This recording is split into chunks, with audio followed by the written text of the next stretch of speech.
Okay, let's go. Number 1. Juan Pujol Garcia, Madrid, 1941.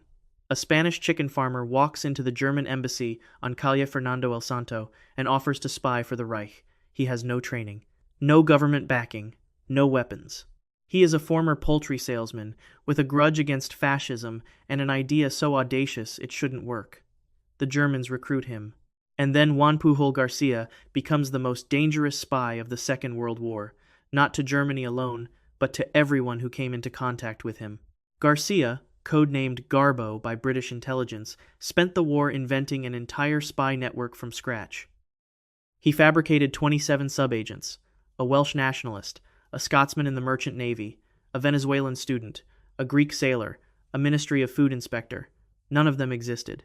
He invented their reports, their expenses, their cover stories, and their personal problems.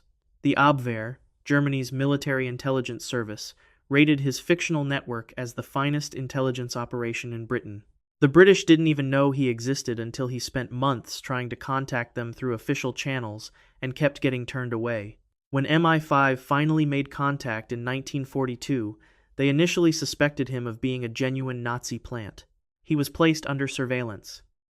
Intelligence officers studied his fabricated reports, looking for evidence that he was feeding the Germans real information.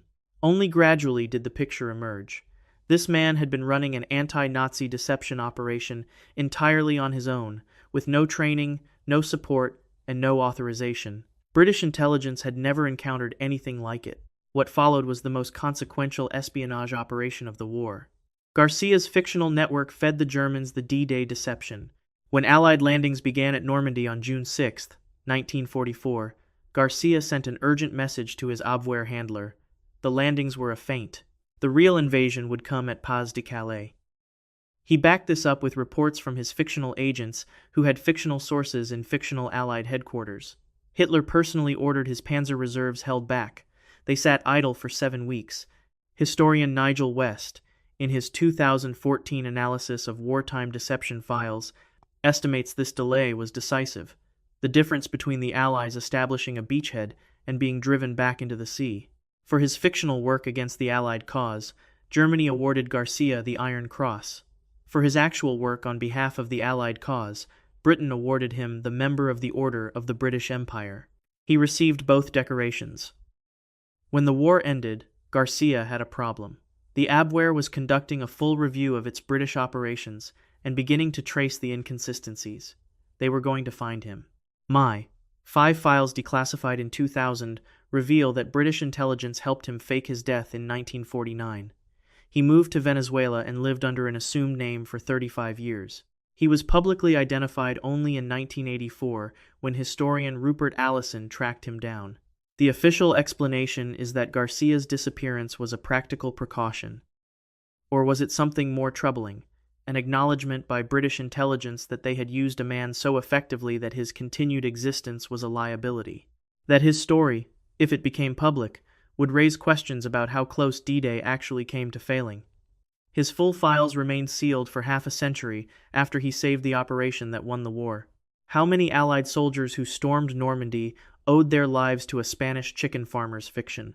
How many of Garcia's 27 fake agents are still sitting unexamined in Abwehr archives, their handlers dying without ever knowing they never existed? And why did the full story of Garbo have to wait 40 years, until Garcia himself was old enough that no one could credibly threaten him anymore? Number 2. Richard Sorge, Tokyo, the summer of 1941. A German journalist is drinking at the German embassy. He is well-connected, charming, an ardent party member who quotes German philosophy at dinner parties and sleeps with the wives of senior officials. He files his dispatches to a Frankfurt newspaper. He is also the most important Soviet spy in the world. Richard Sorge had worked his way into the absolute center of Japanese military and diplomatic life. His source network included Hatsumi Ozaki, a senior Japanese government advisor with access to imperial cabinet discussions. Sorge knew what Japan would do before Japan's own generals had confirmed it. In the spring of 1941, Sorge radioed Moscow with intelligence so precise it should have changed the course of history. He had confirmed Operation Barbarossa, Germany's planned invasion of the Soviet Union. He had the exact date, June 22nd. He had the troop numbers. He had the attack axes. Historian Robert Wymant, in his 1996 biography Stalin's Spy, documents the full transmission record. Stalin received the warning in May 1941. Stalin called Sorge a British agent provocateur. He labeled the intelligence a deliberate provocation designed to drag the Soviet Union into a war it wasn't ready to fight. He ignored it. On June 22, 1941, Germany invaded the Soviet Union with 3 million men. Within months, over 3 million Soviet soldiers were dead or captured. The official position is that Stalin misjudged the intelligence, that he received too many conflicting warnings from too many sources and made a catastrophic analytical error. Or was it something else entirely? Some historians, including Gabriel Gorodetsky, in his 1999 study Grand Delusion, have argued that Stalin's refusal to believe Sorge had nothing to do with analytical failure. He may have known the invasion was coming and calculated that appearing unprepared would serve a different diplomatic purpose. If true, then Sorge wasn't ignored because Stalin disbelieved him. He was ignored because his intelligence was too accurate to be useful. Sorge then delivered a second intelligence coup. By October 1941, he had confirmed that Japan would strike south into Southeast Asia and the Pacific, not north into Siberia, which Stalin had feared. This allowed Stalin to transfer 18 Siberian divisions from the Far East to the Moscow front. Those divisions, hardened for winter combat, helped stop the German advance at the capital in December 1941. Historian David Glantz has argued the transfer was among the most significant military decisions of the entire Eastern War. Sorge was arrested by Japanese counterintelligence on October 18, 1941. He was tried for espionage, convicted by the Japanese Supreme Court in 1943, and hanged on November 7, 1944. The Soviet government refused to acknowledge him as an agent for 20 years. He was posthumously declared a hero of the Soviet Union in 1964, only after the Soviet press discovered his story was being reported in Japan and decided the Soviet Union should claim the credit first. He had been ignored by the government he served, executed by the government he had penetrated, and erased by history for 2 decades afterward. The German embassy in Tokyo kept a portrait of him on its wall during the war. His colleagues remembered him as brilliant, dedicated, thoroughly German. Does the death of 27 million Soviet citizens in the first years of Barbarossa trace, even partly, to one man's warning being deliberately set aside? How many of the Siberian divisions that saved Moscow were there because Sorge confirmed Japan's southern strategy at the cost of his own life? And why did the Soviet Union erase its best spy for 20 years, to protect the decision-maker who ignored him? Number 3. Eddie Chapman, Jersey, December 1939. A British criminal is sitting in a prison cell. He was arrested by German occupying forces for a safecracking job he'd completed before the Germans arrived. His name is Eddie Chapman. He is wanted in Britain for robbery, explosives offenses, and jumping bail in 3 separate cases. He has an idea. He offers to spy for the Germans. They accept. The Abwehr put Chapman through their best training program: explosives, wireless telegraphy, fieldcraft, codes. He was parachuted into Britain on December 16, 1942, with a mission to sabotage the de Havilland aircraft factory in Hatfield, then manufacturing the Mosquito bomber. He landed in a field in Cambridgeshire, buried his equipment, and walked to the nearest police station. He turned himself in to British intelligence within 24 hours. MI5 codenamed him Zigzag. What followed required precision theater. The British needed Chapman to report a successful sabotage. The de Havilland factory had to appear destroyed. MI5 deployed camouflage experts who staged fake rubble, rigged dummy transformer housings, and arranged blast pattern markings around the factory exterior, visible from aerial altitude. Chapman transmitted to Germany. Mission accomplished. Aerial reconnaissance confirmed the damage. The Abwehr sent congratulations. Within weeks, he had received the Iron Cross, 2nd class, Germany's highest military decoration for bravery under fire. He had received it for the destruction of a factory that was still running at full capacity. MI5 was delighted and deeply uneasy in equal measure. Chapman had no political convictions. He wasn't anti-Nazi. He wasn't pro-British. He was, As biographer Ben McIntyre documents in Agent Zigzag from 2010, doing this for money, adventure, and the operational thrill. Intelligence officers noted he was sociable to a fault, too charming, too willing to talk, too likely to say the wrong thing to the wrong person at the wrong moment. The Germans grew suspicious independently. When Chapman returned to Germany for retraining in 1943, they noted the lavish spending, the unexplained gaps, the cover stories that were slightly too smooth. They assigned a surveillance team.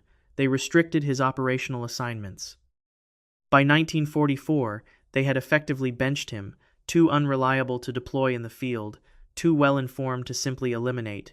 Britain cut him loose after the war ended. MI5 debrief files released at the National Archives in 2000 note that Chapman was considered a peacetime security risk, a man who knew too much about British deception operations, maintained surviving German intelligence contacts, and couldn't be trusted to stay quiet in a peacetime where those operations had to remain secret. He was given a gratuity of £6,000 and told to disappear. He didn't. He sold his story to a French journalist in 1953, published a partially fictionalized memoir in 1966, and spent 3 subsequent decades giving interviews. The full account of his wartime service wasn't confirmed by British authorities until the file release 40 years later. The standard explanation is that both sides found Chapman too unpredictable to keep. Or was the real discomfort something else? That acknowledging him meant acknowledging that Britain's most useful asset in a critical deception operation was a career criminal with no loyalty to anyone. That the people running the double-cross system had knowingly used a man who, had his calculation of advantage ever shifted, could have burned everything? What other deceptions were performed by people the British government couldn't officially acknowledge without compromising the narrative of wartime intelligence as a principled operation? How many Nazi missions reported to Berlin as successes had been staged entirely for German cameras? Number 4. Johann Jebsen, Lisbon, April 25, 1944. A German Abwehr officer named Johann Jebsen is dining near the waterfront, spending money that does not appear in any official accounting. He is 36 years old, Oxford-educated, comfortable in 5 languages, and has spent the last year operating inside Lisbon's layered intelligence environment where German, British, and American agents move through the same parties in careful mutual pretense. He knows things about the British intelligence apparatus that no other German officer in Europe knows. He has been passing those things to the British voluntarily, through his close friend Dusko Popov, because he has calculated that the Nazis will lose and he would prefer to be recorded on the side that writes the history. The men who come for him are from the Abwehr's domestic security division. They drug his drink. They seal him in the trunk of a car. Before dawn, he is across the Spanish border, heading east. In London, the officers who ran the double-cross system received the news and understood immediately what it meant. Jebsen was codenamed Artist by MI5. He was not simply a contact or informant. He was the structural connection through which Popov had been recruited as a double agent, and he knew not just about Popov, but about the broader network of controlled German agents. The British were running across Europe, agents who were collectively feeding Germany false information about where the Allied landings would come. In 5 weeks, the largest amphibious operation in history was scheduled to land at Normandy. If Jebsen reached Germany and talked under interrogation, the entire deception collapsed. If it collapsed, German armor would be waiting at the beaches. Ben McIntyre's Double Cross from 2012, drawn from files that spent decades under classification, documents what happened inside MI5 in the days after the arrest. Senior officers raised in writing the question of whether Jebsen should be assassinated before he could be interrogated. Not as a hypothetical, as an operational consideration weighed against the consequences of D-Day's failure. The discussion was tabled. Whether a decision was reached and simply not recorded, or whether a decision was made and the relevant files have never been declassified, is not established in anything currently available. Jebsen was transferred through the German detention system to Oranienburg concentration camp. His exact fate has never been formally confirmed. He died in German captivity. The Normandy landings proceeded on June 6, 1944. Germany did not move its armored reserves to meet them. Whether Jebsen was silent under interrogation by choice, by incapacity, or by some intervention that left no documented trace, the historical record does not say, or was it something else? The men who arrested Jebsen were primarily pursuing financial irregularities and unauthorized currency dealings, matters with no apparent counterintelligence dimension. The arrest may have had nothing to do with his British contact and everything to do with the Abwehr's internal collapse, its officers liquidating each other's operations in the chaos of an institution falling apart. If so, D-Day survived not because of any British decision, and not because of anything Jebsen chose to do or not do, but because Germany arrested the wrong man for the wrong reasons at exactly the right moment for the Allies. His own side folded him into a car trunk and sent him to a concentration camp. The British side debated whether to kill him before Germany could question him. He died in the space between those two decisions, and neither side has fully accounted for what happened in between. Number 5. Paul Thummel, Prague, spring 1937. A senior Abwehr officer walks into a meeting with František Moravec, chief of Czechoslovak military intelligence, and offers to provide everything he knows. He is already a member of the Nazi Party. He is already embedded at a significant level inside German intelligence operations in Central Europe. He is not proposing to defect. He wants to continue attending party functions, maintaining his Abwehr office, keeping his salary and his position, and passing Moravec everything he learns. His name is Paul Thummel. His Czech intelligence codename is A54. For the next 5 years, he delivered on that offer with a completeness that alarmed everyone who handled him. Thummel warned Moravec before the German occupation of the Sudetenland in 1938. He warned him before the final occupation of Czechoslovakia in March 1939. He provided advanced details of German planning for the invasion of Poland. He reported on mobilization schedules, command assignments, and operational intentions throughout the early years of the war. In the summer of 1941, he provided the planned date of the German invasion of the Soviet Union as June 22nd. He was off by 1 day. František Moravec's memoir Master of Spies from 1975 describes the intelligence as the most consistently accurate reporting Czechoslovak intelligence had ever received, and the most consistently unsettling to process. He was too accurate. The pattern was too clean. The question was never paranoia. It was the structural reality of intelligence work. The more valuable a source, the more it resembles a designed product. Every handler who worked with Thummel for long enough eventually confronted the same problem. Was this man genuinely risking execution? Each morning he walked into his Abwehr office, or was the Abwehr itself running him as a controlled source, feeding Czech and British intelligence exactly what Germany wanted them to believe?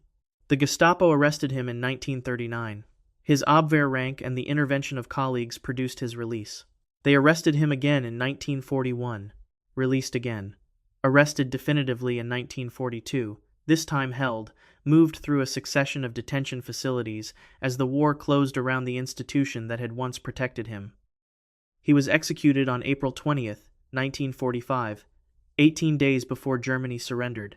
His own side shot him as a traitor. His Allied handlers spent the full duration of their relationship with him uncertain whether he was what he appeared to be. Or was it something else? Historians who have examined Thummel's intelligence output against subsequent German records have identified episodes where his information was precisely accurate on peripheral details while containing errors in strategic conclusions. Small inaccuracies at the margins of otherwise impeccable reporting, the kind of error pattern that MRD.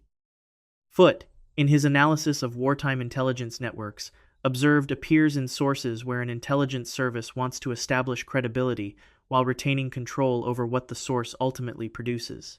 Was Thummel a man who spent 5 years walking into his Abwehr office each morning knowing that a single informant, a single slip, a single Gestapo inquiry could end his life in an interrogation room?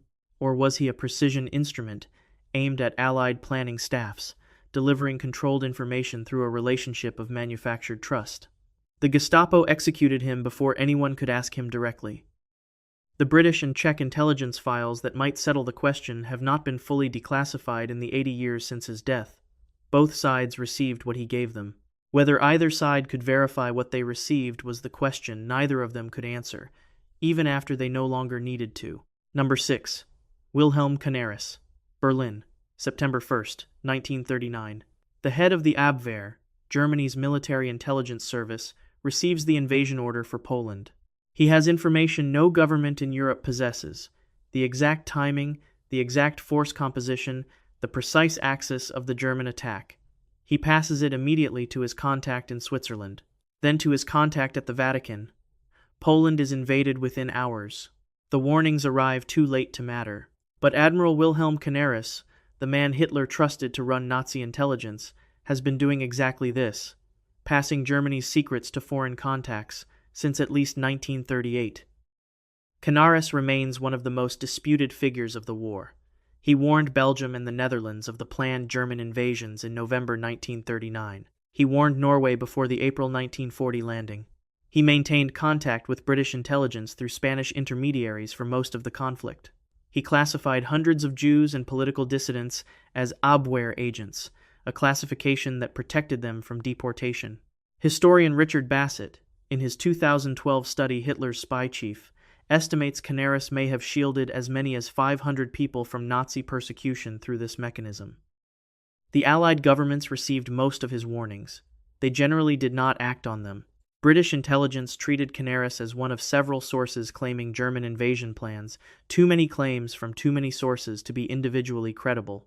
Canaris also sabotaged the intelligence products his own organization produced. He placed incompetent officers in critical positions. He approved operations he knew would fail. He assessed British defensive strength before Operation Sea Lion, the planned invasion of Britain, in ways that contributed to the operation's cancellation. He told the High Command that Spain would never grant transit rights for an attack on Gibraltar and reinforced this with intelligence assessments designed to prevent any attempt to test the claim. In July 1944, after the failed assassination attempt on Hitler, the Gestapo intensified its review of anyone connected to German resistance networks. His personal diary was discovered in August 1944. The diary contained his foreign contacts, his doubts about Hitler's strategy, and sufficient detail about his activities to constitute an immediate death sentence. He was arrested in August 1944, held at Gestapo headquarters, and transferred to Flossenburg concentration camp in Bavaria. He was hanged on April 9, 1945. Germany surrendered on May 7, 1945. 23 days. Allied intelligence analysts who assessed his wartime record reached contradictory conclusions. Some concluded he was a genuine anti-Nazi who inflicted enormous covert damage on the German war effort. Others concluded he had been running a double game at the highest level, feeding the Allies information about German plans while feeding the Germans information about Allied intentions, positioning himself to be valuable to whoever won. Both readings are supported by the available evidence. His diary, partially destroyed by the Gestapo before his arrest, has never been fully reconstructed. His full intelligence record has never been declassified.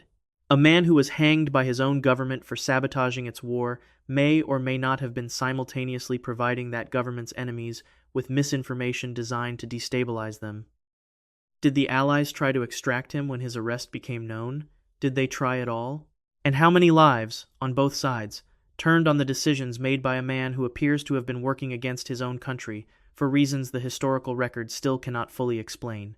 Number 7. Kim Philby, Washington, D.C., 1950. The head of British intelligence's CIA liaison mission is invited to a joint briefing on suspected Soviet penetration of Western intelligence networks. A list of suspects is circulated. Notes are taken. Kim Philby takes careful notes. He encodes them that evening and transmits them to his Soviet handler. His name appears on the suspect list. He has already noted it. Harold Adrian Russell Philby was recruited to Soviet intelligence by Arnold Deutsch, a Soviet talent spotter operating out of London at Cambridge University in 1934.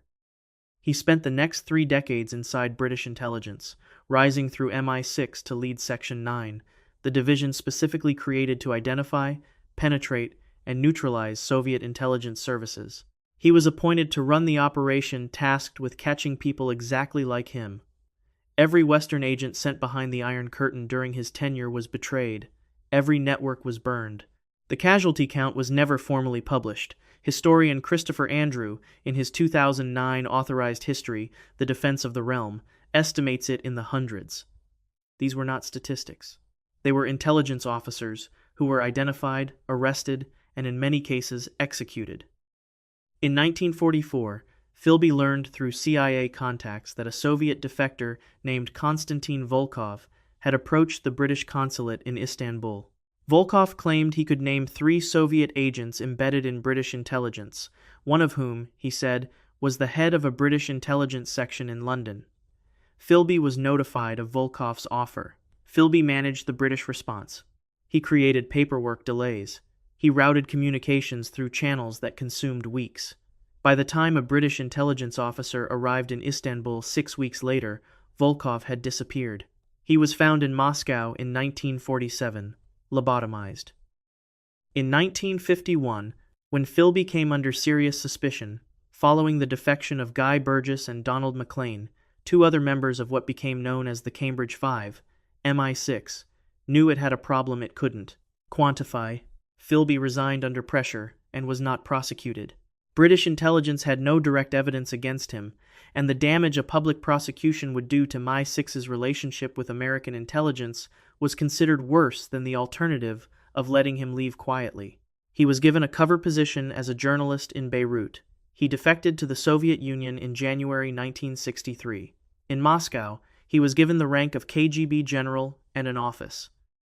He was also watched, surveilled, and deliberately kept away from current operations. The KGB had never fully stopped suspecting he might be a British triple agent, that even his defection was part of an operation.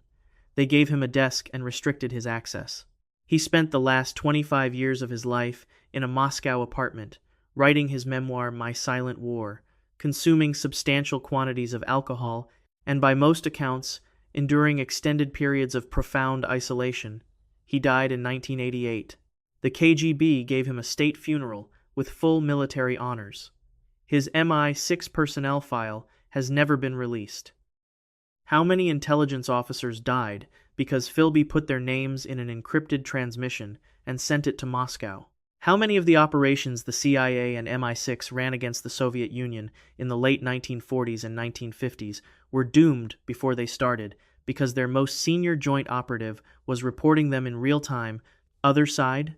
And if there was a Philby, did the institutions he served for 30 years ever actually design anything to prevent another one?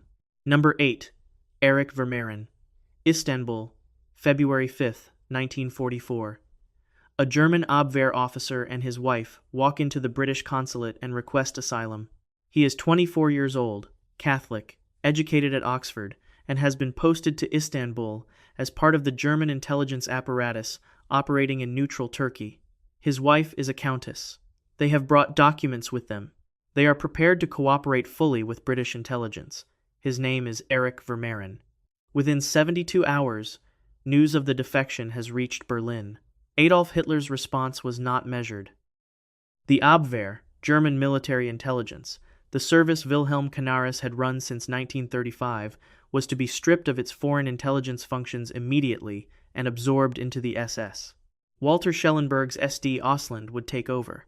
Canaris would be removed from his position.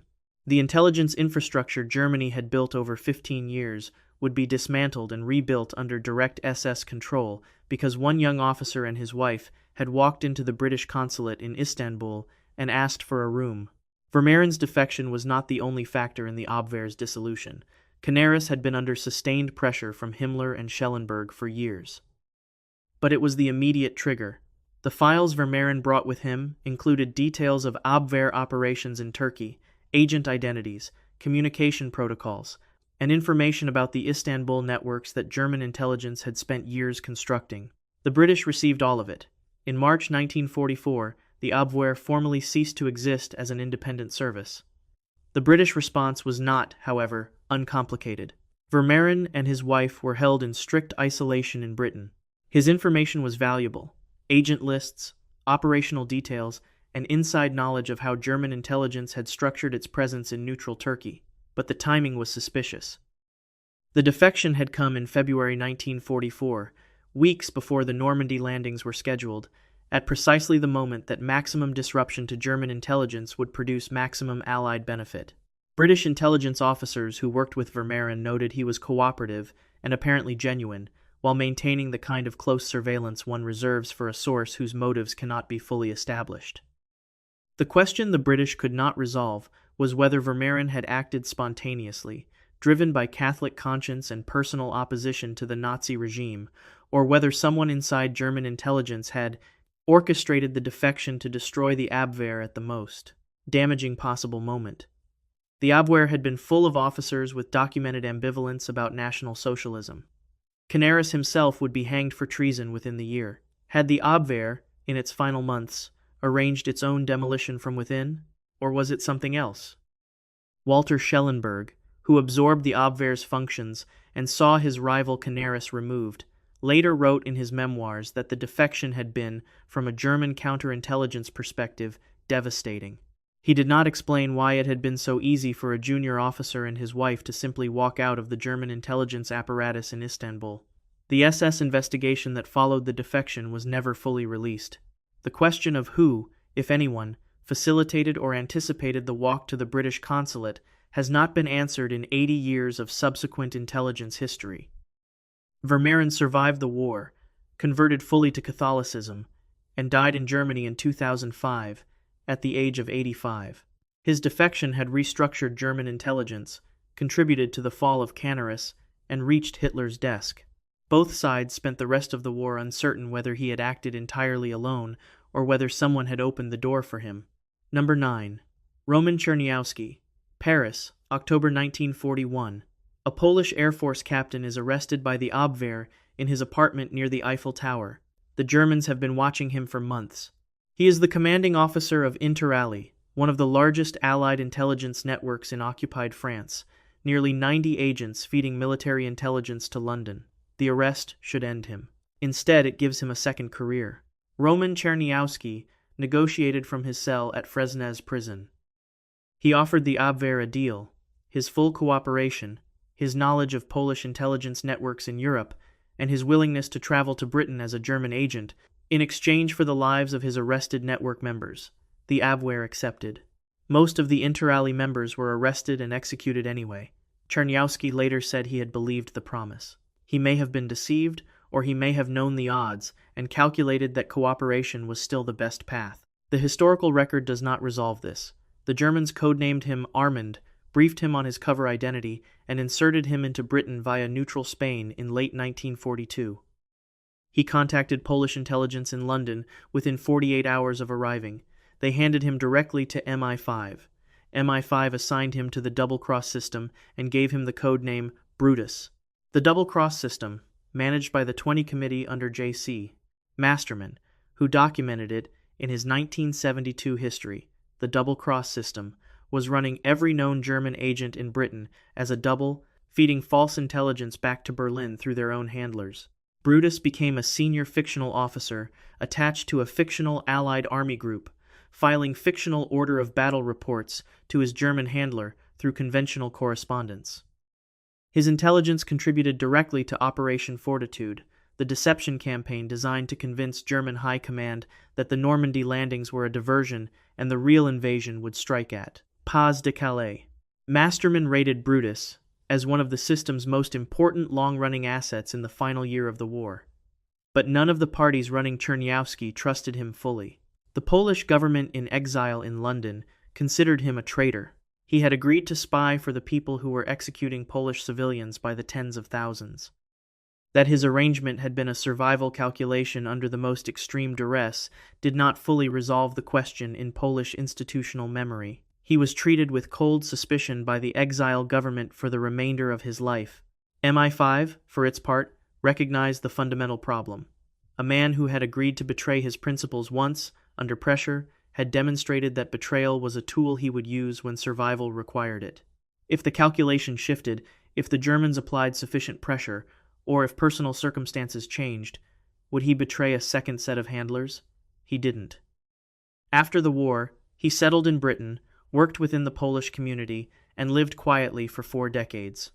He was never publicly honored for his wartime contribution. Sections of his MI5 file, specifically those dealing with his negotiations with the Abwehr at Fresnes prison, remain classified. The official reason given is the protection of intelligence methods or sources still considered sensitive, 80 years later. What did Chernyavsky tell the Abwehr in Fresnes prison that MI5 still considers too sensitive to release? How many of the Interally network members who were executed after his arrest would have lived if the German promise had been honored, and did he know it wouldn't be? Number 10. Rudolf Rossler, Lucerne, Switzerland, 1941.